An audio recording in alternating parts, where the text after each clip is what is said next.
E aí, tudo certo? Eu sou Natan Sayun e esse é o R Final Podcast.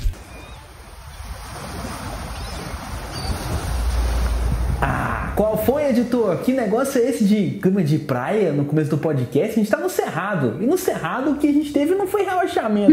Pelo contrário, a gente teve muita ação com esse pessoal do Campeonato Paulista de Automobilismo vindo pra cá. Solta, por favor, a verdadeira trilha sonora do programa de hoje.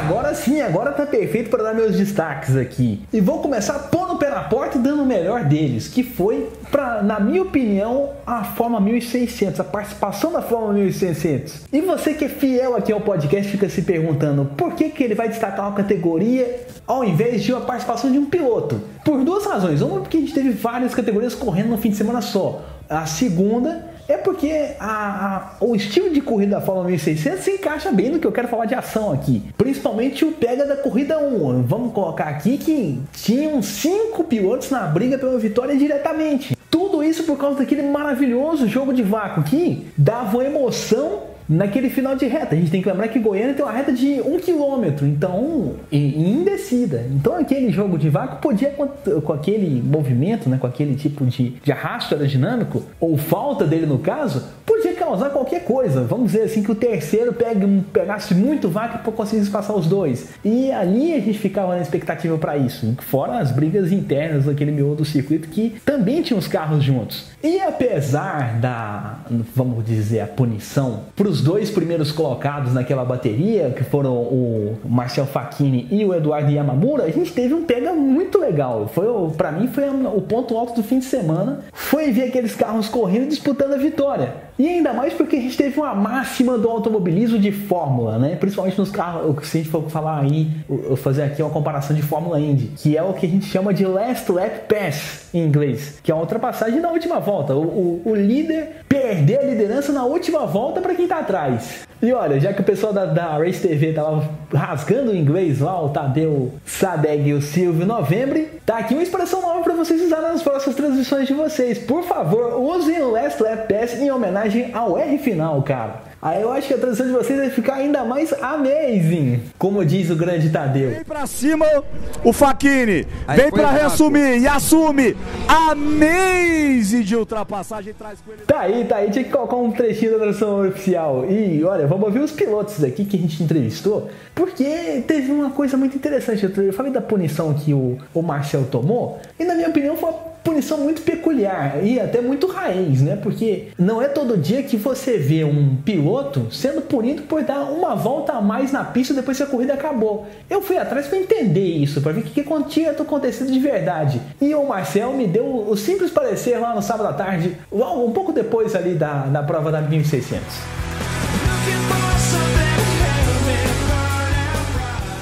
E comigo o Marcel Facchini, vencedor da corrida de sábado, que foi punido depois da bandeirada por dar uma volta a mais depois que a corrida acabou. Explica isso pra gente, Marcel, por favor.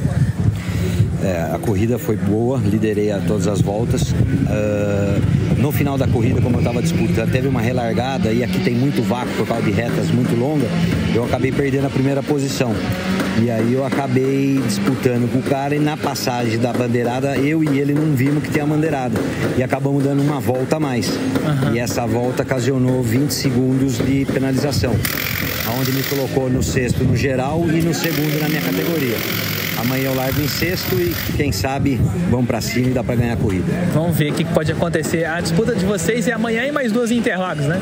É amanhã a final da 8ª etapa e aí tem mais 2 etapas.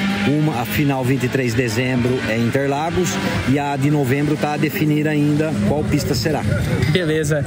Falando assim sobre a corrida, agora tirando um negócio de punição, né? Porque a gente fala que a ação de corrida de Fórmula é muito intensa.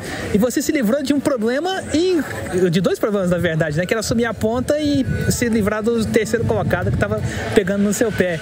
Como é que tava aquela disputa ali? Eu vi que você tentou colocar ele por dentro naquele S, não conseguiu passar, e aí no final da reta você pegou o vácuo e foi. Como é que é o vácuo desse carro? Isso que eu quero saber. Esse carro tem muito vácuo. Em pista de alta velocidade a gente sofre demais com a troca de vácuo. E o começo da corrida começou do jeito que eu queria.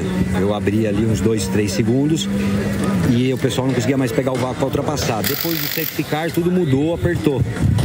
E nessa hora, o que eu fiz? Eu subi com ele, dei uma recuadinha de pé no meio da reta, ele me passou, eu aproveitei o vácuo e passei ele depois de novo no mergulho. Aham. E assim, a gente fala tanto você falou dessas coisas do jogo de vácuo, é mais parecido com a Fórmula Indy, né? A Indy 500. O nosso carro tem 10 km, cerca de 10 km por hora a mais de vácuo. Tanto aqui em Interlagos, é muito vácuo. Então fica que nem um DRS. Se você não tem condições de combater isso aí. Você fica vendido, o oponente pega o vácuo e passa sem deixar chance de dúvidas. Beleza. Para amanhã, a expectativa é ainda de recuperar esse terreno e pegar o vácuo. Tá na hora certa, no lugar certo, né? Se Deus quiser, amanhã eu vou ganhar. Então tá bom. Em sexto e se Deus quiser, eu vou ganhar amanhã. Valeu demais. Tamo junto.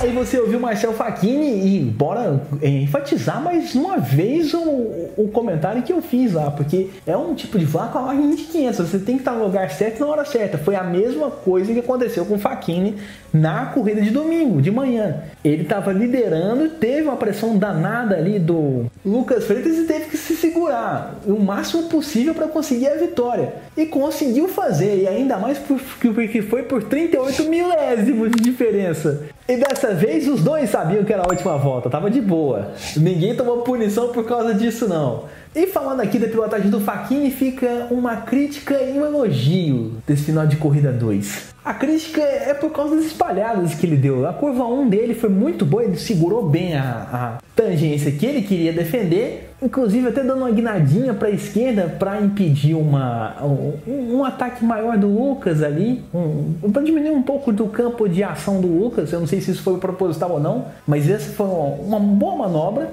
Mas o ponto contra foram as espalhadas que ele deu. Na curva 2, ele abriu um pouco a tangência. Na entrada do miolo também. E ali poderia ter custado a vitória dele. O que eu gostei bastante é que ele depois se redimiu. Abraçou as tangências de dentro nas duas pernas do S antes da curva 0.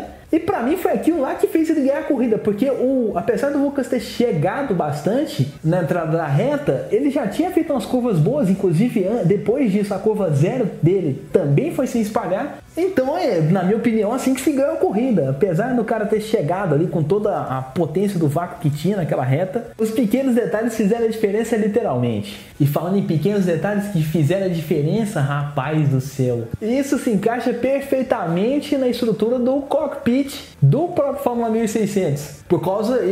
Isso eu falo por causa do acidente do Daniel Almeida da corrida de sábado. O cara capotou 8 vezes e depois que a gente foi lá pra tenda da categoria filmar os carros, ele tava lá sentado, conversando com todo mundo, como se tivesse sofrido uma pequena lesão numa partida de futebol. Pra você ter uma ideia, põe pra gente aí, o editor, por favor, a entrevista que eu fiz com ele nessa passagem que eu tive por lá, que foi, acho que 1h30 depois do final dessa bateria. Então assim, dá pra ver como é que a pessoa encarou realmente a situação difícil. Toca pra gente aí, ô editor, por favor, porque só a minha palavra não basta, eu tenho que mostrar isso. Vamos ouvir. Pessoal, aqui comigo Daniel Almeida, piloto da Fórmula 1600, que foi o vencedor do fim de semana em outra categoria, de efeitos especiais, ou a capotada de frente, né? O carro bate com o bico no chão várias vezes, e dá o famoso, vamos dizer, looping, né? Que você bate, vai de cabeça para baixo, bate, vai de cabeça para baixo. Foram quantas voltas, ô Daniel? Foram total 8 voltas, Jesus. 8 capotamentos. Jesus amado.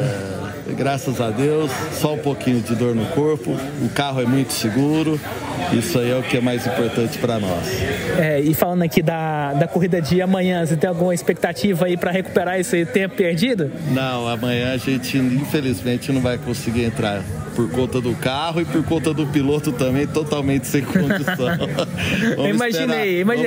Vamos para a próxima etapa que tá ótimo. Eu fiz essa pergunta só para ver assim a reação, como é que seria a reação para falar sobre o carro e tal.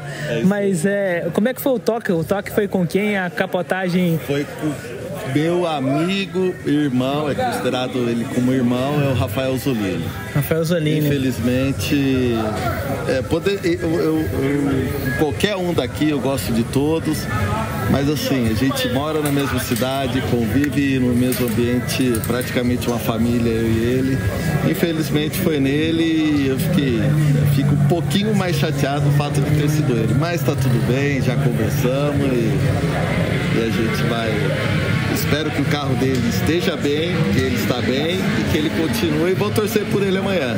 Vamos torcer. Não, e assim, é uma coisa muito comum, eu toco roda com roda, você estava um pouquinho na frente dele, né? E foi... Na verdade, eu estava atrás. E aí, teve uma diferença de ponto de frenagem entre eu e ele, e meu carro foi por cima do dele, passei voando por cima e comecei o processo de capotagem. Essa parte da capotagem foi realmente intensa. E qual que é a sensação do piloto dentro do carro?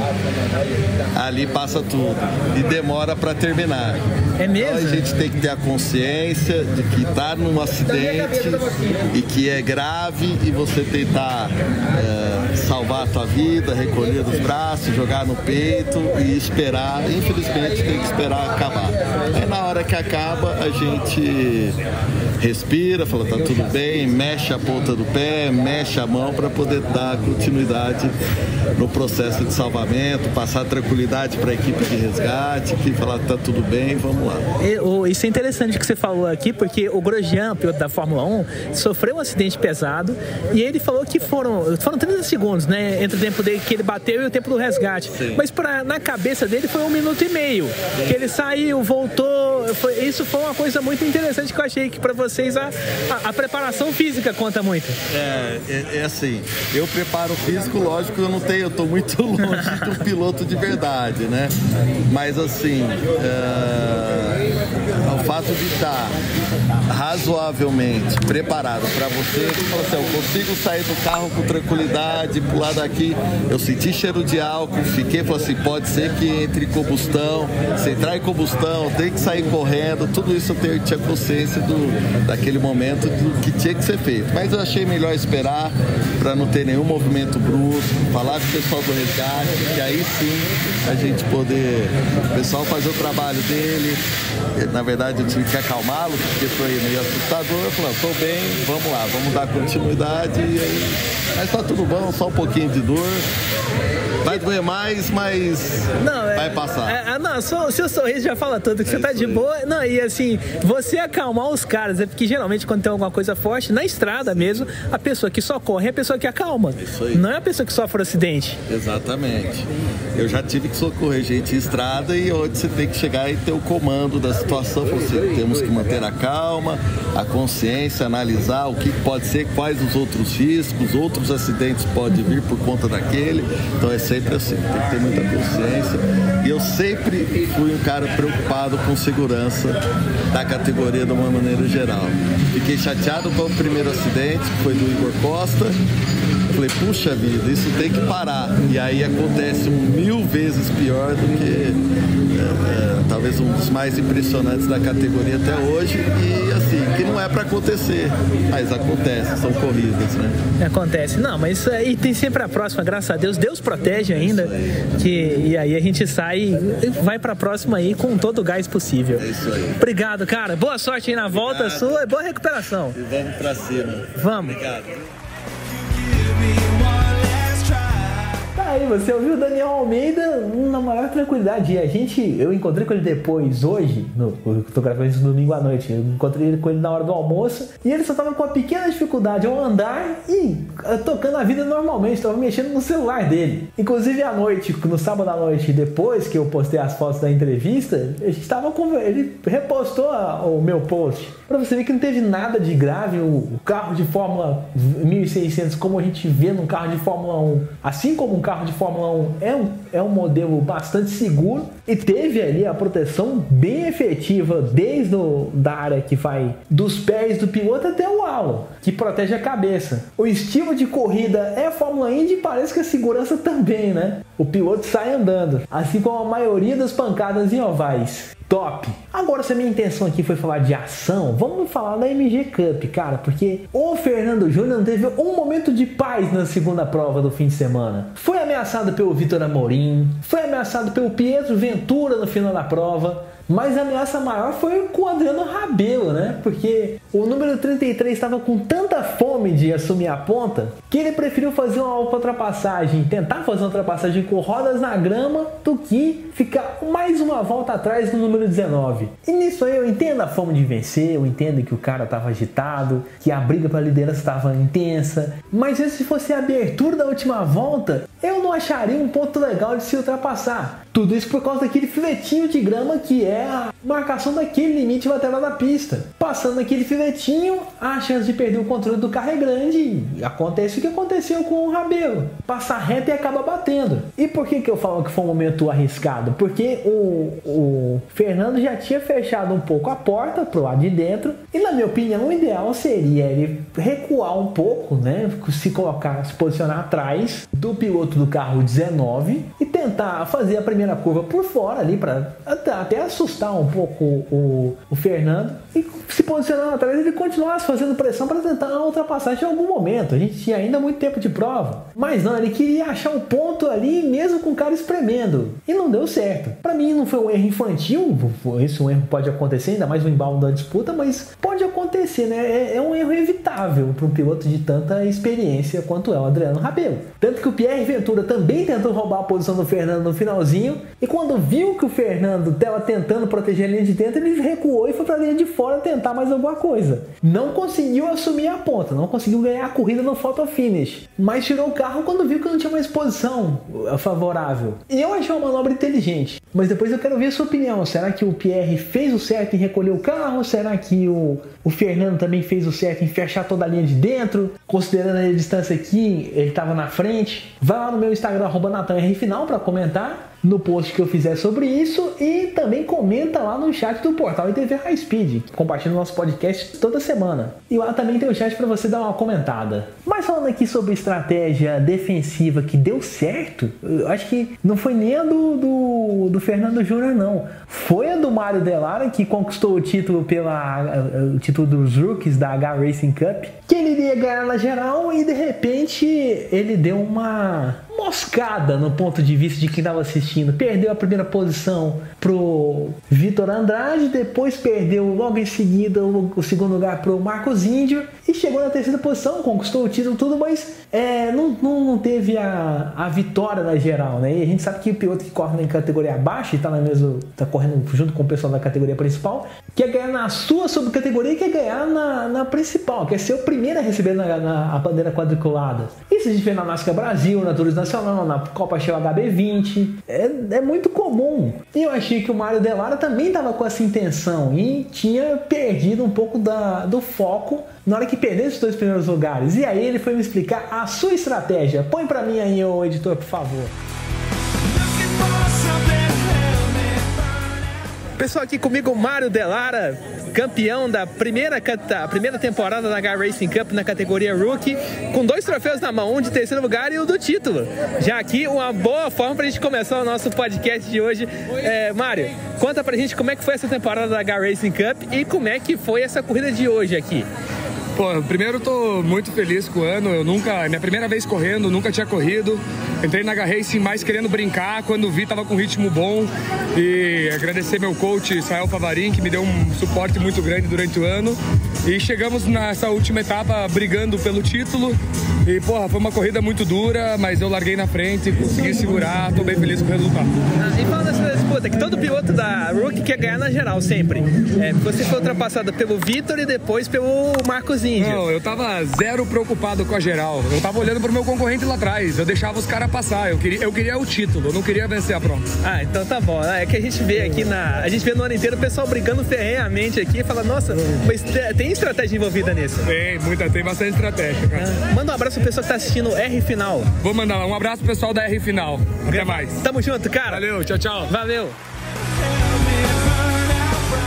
Aí o Mário Delara, agora o primeiro campeão da Rookie na H-Racing Cup. A H-Racing Cup começou esse ano e conquistou o primeiro título dessa subcategoria nesse novo campeonato. Então é um nome para se colocar na história aí. E é uma estratégia também para se colocar na história, porque segue um princípio do grande Ayrton Senna. O Senna uma vez deu uma entrevista falando que quando você disputa um campeonato, que está falando no caso do Campeonato Mundial da Fórmula 1, você tem que saber o momento certo de arriscar o que você tem, mas em outras situações segurar o que tem. E o Delara mostrou exatamente isso, segurou o que tinha para conquistar o título, nem demonstrou muita defesa de posição. Se a gente for olhar no vídeo, a tangente de dentro estava sendo a melhor para tentar alguma coisa, tanto na Fórmula 1600 quanto lá na H-Racing, sim, mas para ele valia mais do campeonato do que segurar uma tangência em cima de um piloto de outra categoria. Deixou o Vitor Andrade passar ali por dentro na freada da reta, no meio da reta, lá no meio pro final da reta, e não estava arrependido com isso não. Inclusive, se você quiser ver a minha posição de pódio lá, quando eu assisti o pódio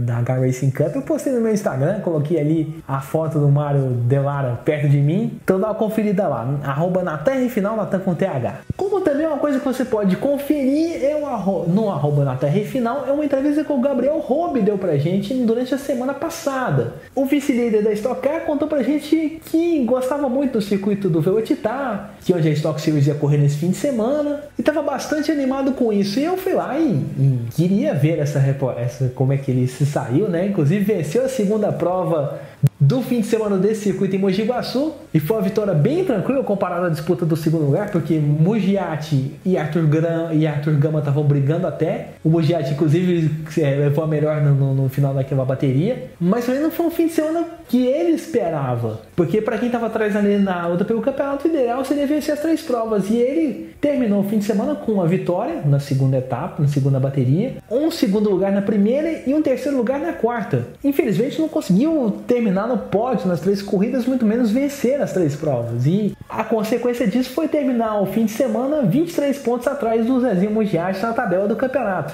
E aí vem a linguagem técnica, né? O nosso engenheiro prestou atenção na entrevista da equipe Garra Racing no final da corrida 1 e nos deu um parecer bem interessante sobre o desgaste de pneus. Diz aí pra nós, o Ricardo Arcuri.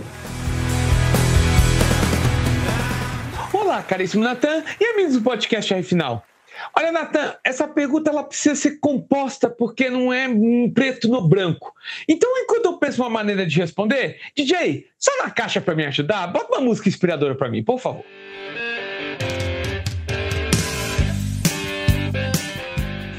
Então, Natan, essa pergunta não tem uma resposta direta por um detalhe. O que eu pude perceber de Gabriel Robe e da Gara Racing na Velocitar foi que eles tinham sim um carro rápido, tanto que ele largou lá na frente, se manteve lá na frente, sempre uma disputa sempre direta com o Zezinho Mugiati, inclusive pela liderança do campeonato, do qual ele já começou a etapa com 16 pontos de defasagem devido ao abandono da última prova. Agora, na corrida do sábado, aconteceu uma coisa que eu achei muito curiosa, e foi muito explicado isso na entrevista com os engenheiros da equipe dele. Quando eles começaram a descrever o problema, eu conseguia perceber que existia um detalhe no setup do carro que o fez perder a corrida do sábado. Eles começaram a falar de desgaste do pneu, que o desgaste do pneu do carro do Robe começou a aparecer no fim da prova. Ou seja, ele tinha um ritmo tão rápido quanto o Zezinho Mugiati. O problema é que no trem de corrida, em se tratando de 25 minutos de corrida, nós estamos falando aí de em torno de 17, 18 até 20 voltas.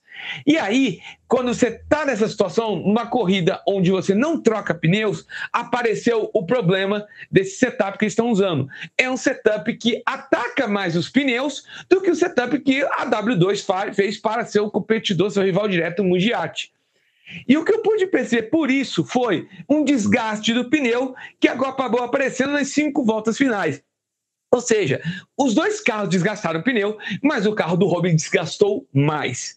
E aí levou uma entrevista dos engenheiros da equipe, onde eles explicaram isso, e eu, durante a transmissão do Portal High Speed que fiz no sábado, eu comecei a levantar essa bola, eu comecei a fazer uma análise. O que poderia ser que resolveria esse problema? E eu falei, poderia ser detalhes, desde calibragem dos pneus, poderia passar pela dureza da mola, deixar uma mola mais mole, poderia mexer no retorno e no rebote dos amortecedores, poderia mexer na cambagem, deixá-la um pouco menos negativa. Qualquer um desses fatores poderia ajudar no desgaste do pneu, diminuir esse desgaste. Só que muito provavelmente algum deles que você mexesse, alguma parte ia mexer no desempenho do carro, poderia até mexer ou não, na verdade. Então ficou para sábado para domingo para a equipe tentar descobrir uma maneira de fazer esse setup render sem ter tanto desgaste do pneu. Esse foi essa grande, assim, questão do X para a equipe Gara Racing, para o carro de Gabriel Robe. Bom, daí vamos ver como é que a equipe vai lidar com essa situação, tá bem? É isso aí, Natan. Um grande abraço e uma boa semana a todos.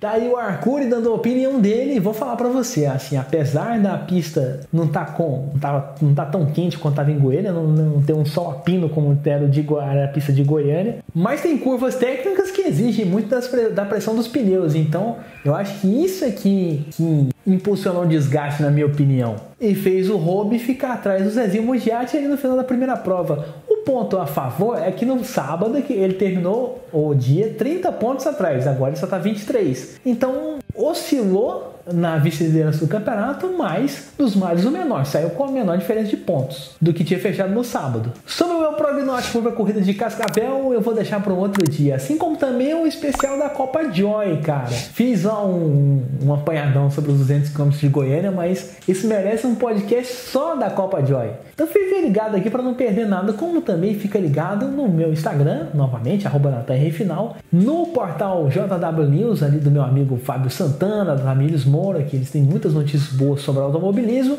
além do portal ITV High Speed, que tem um conteúdo top sobre automobilismo. Transmitiram o intensivão de corridas de Goiânia, a maioria das categorias lá em Goiânia, além da Stock Series lá no Velocitar. Então acessa lá o portal High Speed no Instagram, High Speed TV no YouTube e usufrua desse conteúdo top, que além do R Final e das corridas ao vivo, também tem lives todos os dias da semana, de segunda a sexta-feira, que é um número que comprova o tanto que o trabalho é bom. Esse fim de semana alcançaram 30 mil inscritos. Então um canal que alcança 30 mil inscritos não é fraco. Inclusive, né, tem que fazer uma provocaçãozinha pro meu amigo Luiz Felipe Ramos. Ele falou que se o canal alcançasse 30 mil inscritos ele ia pintar o cabelo.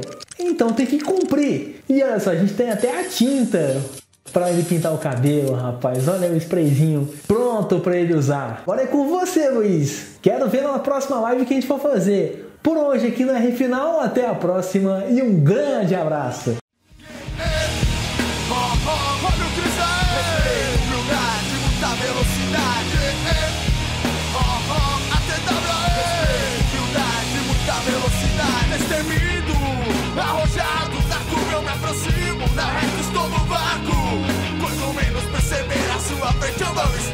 Quando passo de Aston Martin nem me escuto ultrapassar.